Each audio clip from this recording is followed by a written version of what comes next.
कहानी मुझे मेरी दादी माँ ने सुनाई थी। मेरी दादी माँ एक छोटे गांव में रहती थी। ऐसा कहा जाता है कि उस गांव में भूतिया चुड़ैल रहती थी और ऐसा ही भूतिया चुड़ैल से मेरी दादी का सामना हुआ था। वह एक चुड़ैल थी, खुले बालों और भयानक डरावने चेहरे वाली चुड़ैल थी। सर्दियों का समय था, ठंड बहुत ज्यादा थी, पूरे गांव में कोहरा छाया हुआ था। मेरे दादा एक बड़े अधिकारी थे जो रोज की तरह दफ्तर का काम खत्म करके घर की ओर लौट रहे थे। घर वाले रास्ते में बाजार भी आता था जहां मेरे दादाजी सामान लेने के लिए रुके और उनके बाकी शहर कर्मचारी चले गए। मेरे दादाजी बाजार में सामान लेने की वजह से पीछे रह गए। सामान लेते लेते दादाजी को पता नहीं चला कि कब शाम हो गई। जब दादाजी ने घड़ी देखी तो पता चला कि आज तो घर पहुंचने में बहुत ज्यादा देर हो जाएगी। तो दादाजी ने सोचा कि जंगल के रास्ते से जाऊंगा तो जल्दी पहुंच जाऊंगा, इसलिए दादाजी ने गाड़ी जंगल की तरफ घुमा ली। शाम होने के कारण जंगल में बहुत ज्यादा अंधेरा हो गया था। दादाजी तेज स्पीड में गाड़ी चला रहे थे, तभी उनके सामने एक औरत आ गई। औरत को देखते ही दादाजी ने तुरंत गाड़ी रोक दी। दादाजी ने औरत की तरफ देखा तो वह औरत बहुत जोर जोर से रो रही थी। दादाजी को लगा कि है किसी मजदूर की पत्नी होगी जो रास्ता भटक गई है। रास्ता सुनसान था, इसलिए दादाजी ने सोचा कि इस महिला की मदद करना जरूरी है। उन्होंने महिला से पूछा कि वह इस जंगल में अकेले क्या कर रही है। महिला ने कोई जवाब नहीं दिया और जोर जोर से रोती रही। ऐसा लग रहा था कि सारा जंगल उस महिला के रोने की आवाज से गूंज रहा हो। दादाजी ने पूछा कि आपका घर कहाँ है, फिर भी वह महिला कुछ नहीं बोली। दादाजी ने उसको बोला कि तुम मेरे साथ मेरे घर चलो, जिसके बाद वह दादाजी के साथ चलने के लिए मान गई और दादाजी के पीछे वाली सीट पर बैठ गई। गांव में घूंघट डालने का रिवाज होता है, जिसके कारण उस महिला ने भी अपने सर पर घूंघट ओढ़ रखा था और उसका चेहरा ढका हुआ था। फिर दादाजी घर की तरफ निकल गए। घर पर सभी दादाजी का इंतजार कर रहे थे। जैसे ही सबने गाड़ी की आवाज सुनी, सब भागकर दादाजी के पास आ गए।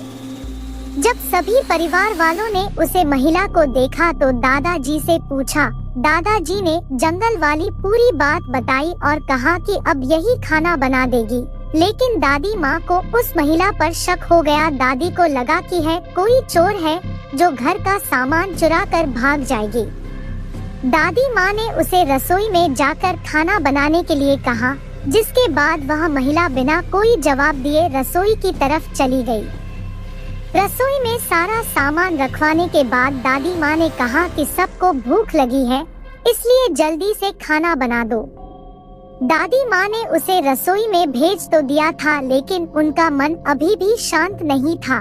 10 मिनट बाद दादी माँ रसोई में पहुँची तो देखा कि अभी वह महिला मछलियाँ बैग में से मछली निकाल रही थी, जिसको देखकर दादी माँ को और भी गुस्सा आ गया और उन्होंने बोला कि तुमने अभी तक खाना बनाना शुरू ही नहीं किया, कब खाना बनेगा और कब हम लोग खाएंगे। उस महिला का चेहरा अभी भी ढका हुआ था, इसलिए किसी ने भी उसका चेहरा नहीं देखा था। दादी माँ ने उसका चेहरा देखने की कोशिश की, लेकिन उसका चेहरा नहीं देख पाई। दादी माँ ने बोला कि जरूरत हो तो बुला लेना, लेकिन फिर भी वह महिला कुछ नहीं बोली। दादी माँ को लगा कि शायद अनजान लोगों की वजह से यह झिझक रही है, जिसके बाद दादी माँ चली गई। दादी माँ ने देखा कि वह महिला रसोई में बैठकर कच्ची मछलियाँ खा रही। रसोई में मांस और हड्डियों के टुकड़े बिखरे हुए पड़े थे। उस महिला का घूंघट भी सर पर नहीं था और उसका चेहरा बेहद डरावना, लंबे लंबे काले बाल, बड़े बड़े नाखून और चुड़ैल थी। वह चुड़ैल मछली खाने में मगन थी, इस कारण दादी माँ पर उस चुड़ैल का ध्यान नहीं गया। दादी माँ से चिल्लाया भी नहीं गया। दादी माँ को लगा कि यह और ज्यादा भयानक ना हो जाए। दादी माँ ने एक थाल उठाया और वह चूल्हे में से जलता हुआ कोयला लेकर उस चुड़ैल की तरफ दौड़ पड़े। दादी माँ ने कोयला उस चुड़ैल पर फेंक दिया। आग की वजह से वह चुड़ैल जोर जोर से आवाज निकालने लगी। चुड़ैल की आवाज सुनकर सारा घर इकट्ठा हो गया। चुड़ैल को आग दिखाकर घर से बाहर निकाला गया।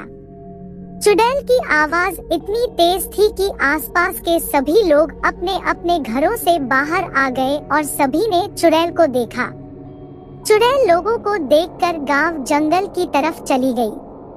पूरे गांव के लोग चुड़ैल के डर से कांप रहे थे और सभी मेरी दादी माँ की प्रशंसा कर रहे थे, जिन्होंने सही समय पर उस चुड़ैल को आग से भगा दिया। यदि चुड़ैल को नहीं भगाया जाता तो वह पूरे गांव के लोगों को खत्म कर देती।